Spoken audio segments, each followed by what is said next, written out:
Today's topic is going to be communication. John Maxwell says, everyone talks, but only a few communicate.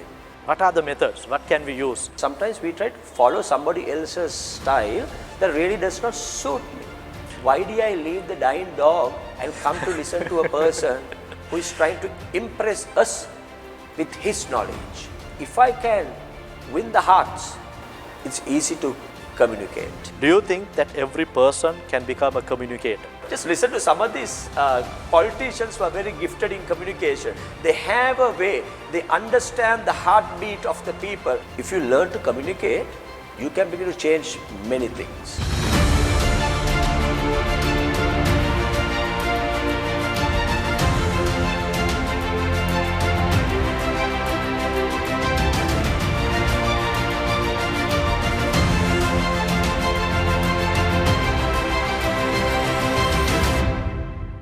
A blessed day to all of you. Once again, a warm welcome to Talks with Nalaka.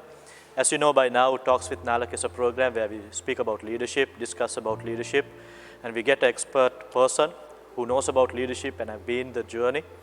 And we ask a few questions regarding his leadership journey and try to learn something out of it. So once again, today I have a special guest who will be sharing his experience out of his leadership journey. And I'm sure all of you will be enriched and equipped in your leadership journey as well today as you listen. So today's topic is going to be communication. Communication in leadership and how important is communication for leadership. So today with me I've got Dishan Silva, who is the senior pastor of Bethany Christian Life Center and also who is the chairman of Voice for the Voiceless, Bethany Training Institute and also Bethany Store. So a warm welcome to Dishan Silva. First of all, I would like to start off with this question. There is a lot of talk about communication in leadership, but what do you think how is it very important for leadership, and what is the impact communication makes on leadership? What is your take on that? Thank you. Privileged to be here.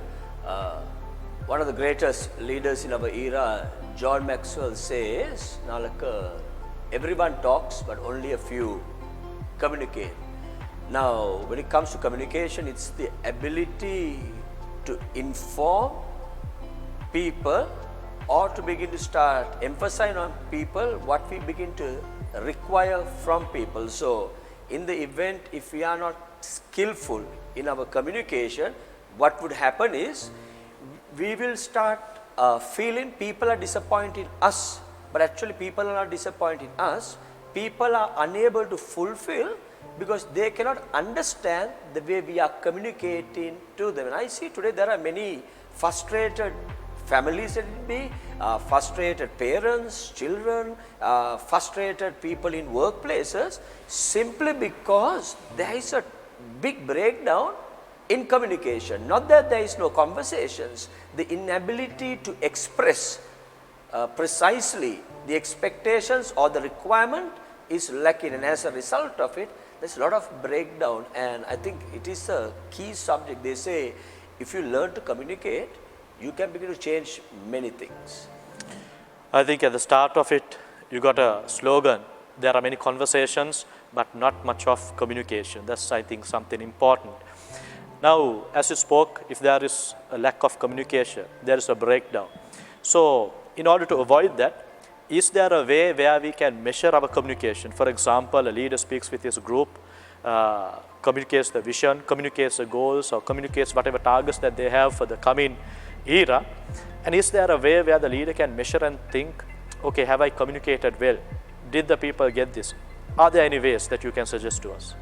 I think the simple thing now for me, who has been leading for some time, every time when I have discussions, I would stop and ask, did you understand? Now the problem in a communicator is this, I have whatever I want to say in my mind, Nalaka. So as a result of it, sometimes maybe while I am talking, communicating, I might miss out a few words, maybe I swallow a few words. But even though I miss out, in my mind I feel I have completed the conversation because it's in me. That is why I believe if you want to become an efficient, effective communicator, in very especially in vision setting, strategy meetings, is always important to ask the question, did you understand? Was it clear to you?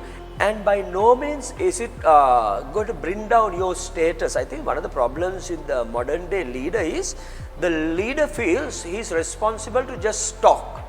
But actually the goal of communication is not me trying to tell people. The goal is, did they understand me? So if I can stop and say, did you understand?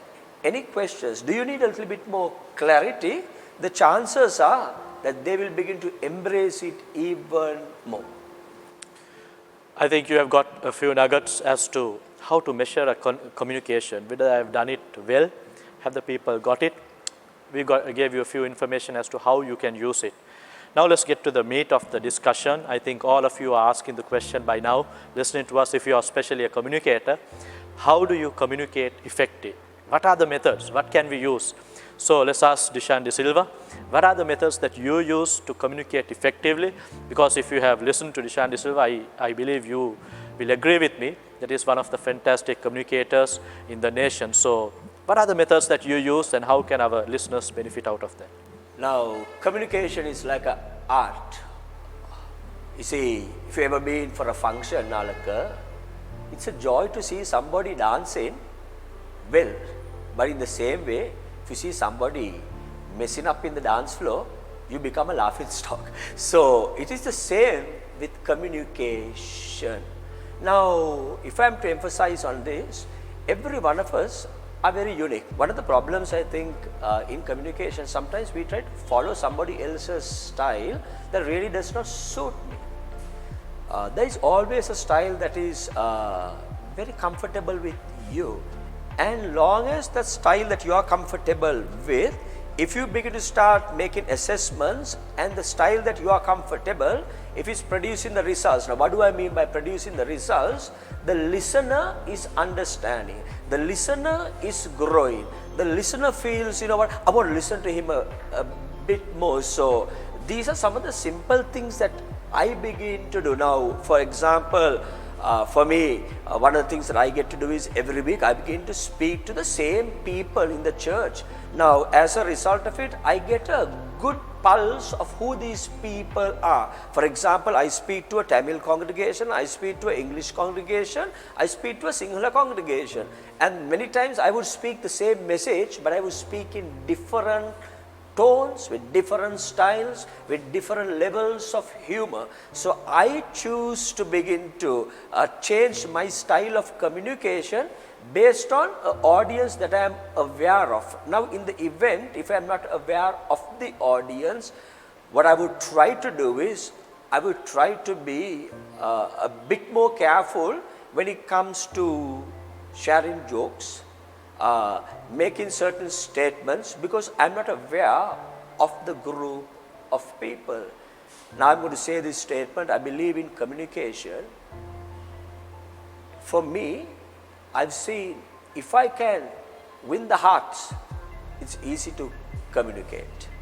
So I don't try to communicate to show that I am above.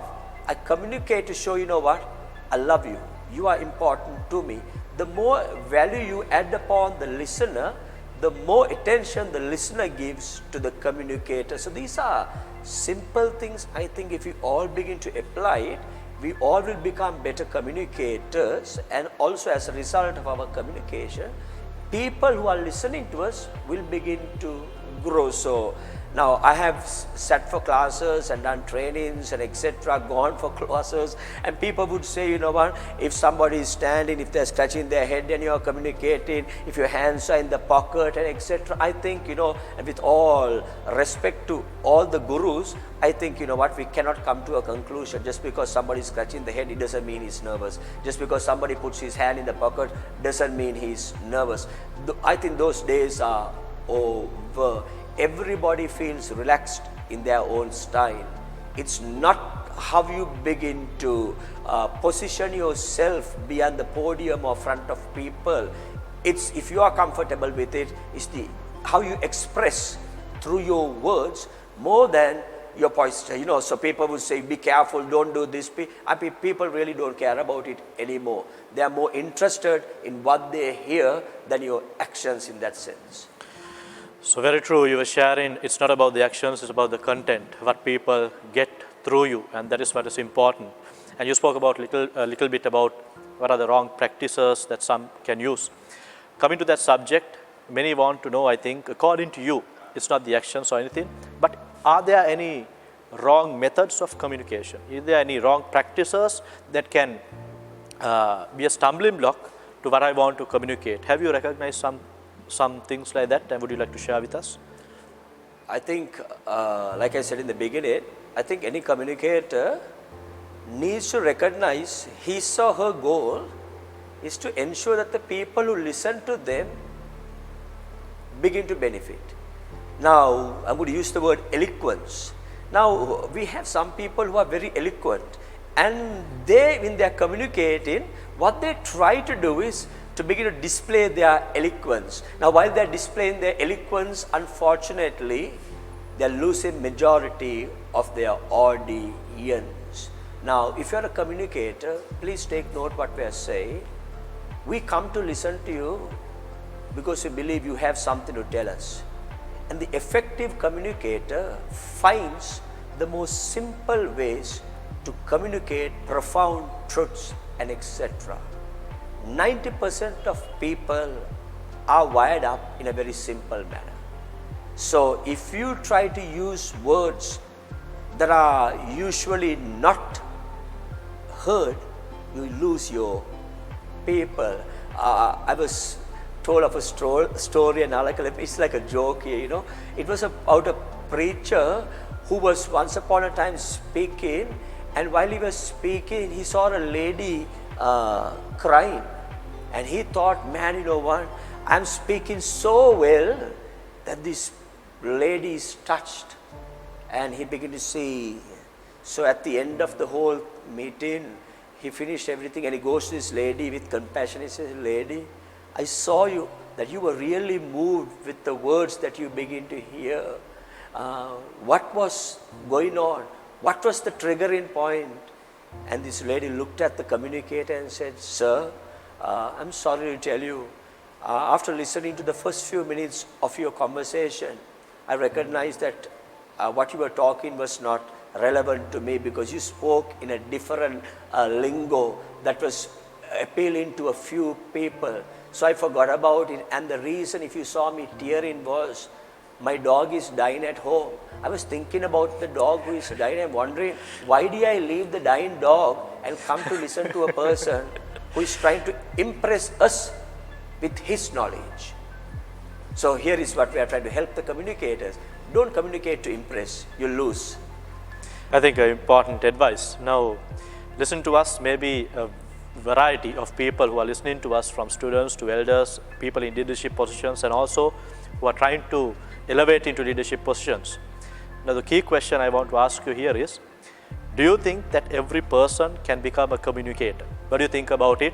Can every person communicate, or is it separated for some separate group of people?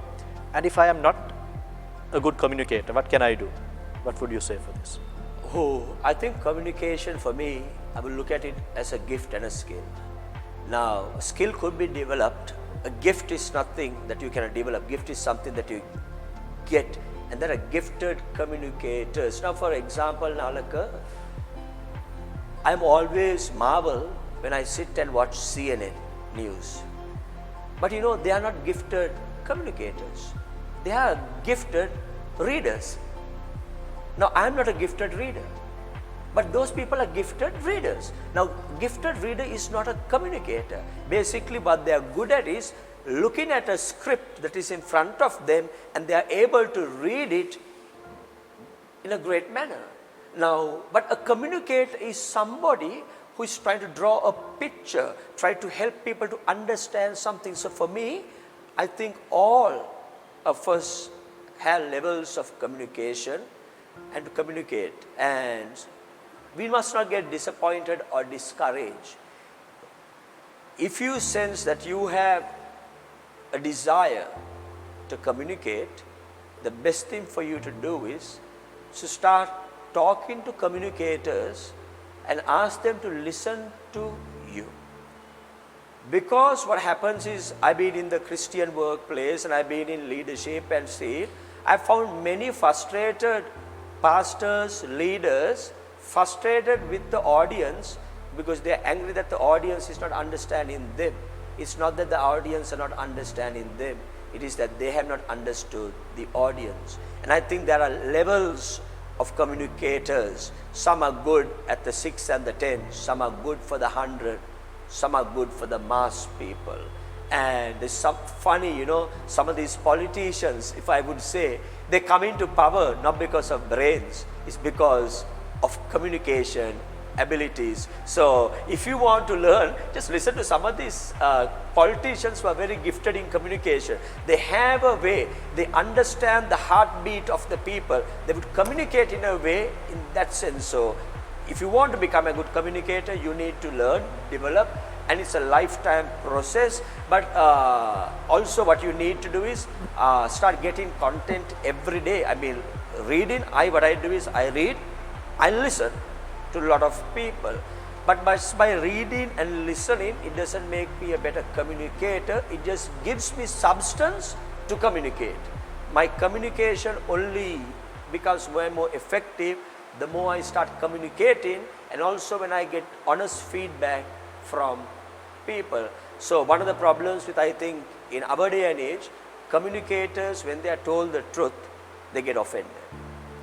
And even the best batsman can have a bad day. Even the greatest communicator can have a bad day. I was asked once upon a time, Dishan, if you're having a bad day and you get an assignment to speak, what would you do? Now this might sound strange. If I'm having a bad day, I would rather choose not to go for that meeting because it can maybe destroy my image in that sense. But there could be days I have no choice. I have to go. And at that time, I mean, you need to be able to understand, articulate, inform people maybe certain things. And so you might have a bad day. Just because you did not get a good start doesn't mean that you cannot end very well as well, Nalaka. Right. Once again, I would like to ask, in leadership, coming back to leadership and communication, what are the important leadership stages that makes communication far more important than other stages? Leadership stages where communication is far more important than other stages. As you know, leadership is a journey. So as you go on this journey, there are a few junctions, stages, that you think communication at this junction is far more important than other junctions. Can you just give us your ideas on that? Now, let me talk about myself in this sense. I communicate to the top level leaders that I am leading along with them. Now, I talk with them, I have to be very precise. And also because I am very friendly with them, I am a bit more relaxed, but I am very precise. And through our communications, my expectations are very well informed to them. And in my communication, I also would begin to express challenges at the highest level to that group. Because this is my top level team. But so, as I begin to come down the ladder, the way I begin to approach people would begin to differ. Sometimes I'm asking for the same help, but I ask in different tones. Because I understand I have to talk based on the type of people who have come into the room. And sometimes leaders have to say, please. Sometimes leaders have to say, I need this. You're doing the same thing, but understanding who you are talking, and as a result of it, very quickly adjusting yourself begins to really help you and help them as well. I want to just close by saying this, answering your question. There are great visionaries who are not that good communicators. And if you are a good visionary and not a good communicator, you're a great strategist and you are not a good communicator, what could happen is you will come to a place called frustration. And I have seen that happening. And I think you should not look down on yourself. It is times such as that where, let's say if it's you and I, Nalaka, let's say you are a brilliant communicator. So I have this great idea. I get this great strategy. And I will sit with you and say, Nalaka, on a one-to-one level, this is what's going on in me. This is what I am feeling. I would love to see this happening. But Nalaka, I really don't have the way of communicating it to the people. And then what I will do is, I share my heart to a better communicator. And let the better communicator share my heart through his voice, but communicating my heart. Because the job is more important than my title, your title, or anything else. Excellent advice. And if you have been listening to us, I believe you have been benefited in a greater level. And also, finally, our final question for today's segment. Listening to us is many people from different walks of life, and especially people who want to rise rise high in communication. What sort of advice do you have for such people who are trying to rise into a better level of communication? How would you guide them? I think you used the word, how would you guide? I think if you want to become a communicator, you must come to a place where you are willing to be guided. I mean, we have a wrong concept in this whole world. They said, he has the gap. I mean, the gap is not going to get you anywhere because, like I said, everyone talks, only a few communicates. It's not about, your vocabulary or your brilliance. Communicating, Nalaka, is an art. It's like a dance. It's a beautiful dance. And you got to master this, and it takes time. And as you grow, you begin to grow with it. So if by any chance somebody is interested, I think watching talks with Nalaka and etc. will also help you to become a better communicator.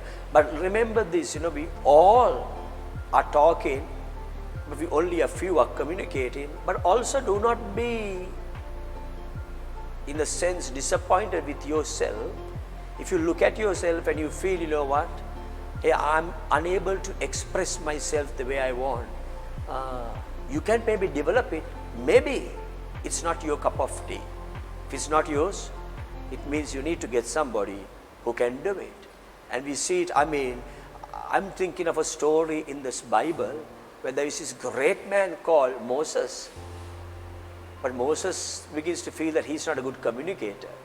But of course, God raises somebody to be Moses' voice. So those of you who are listening sometimes, if you are not called for it, don't be disappointed.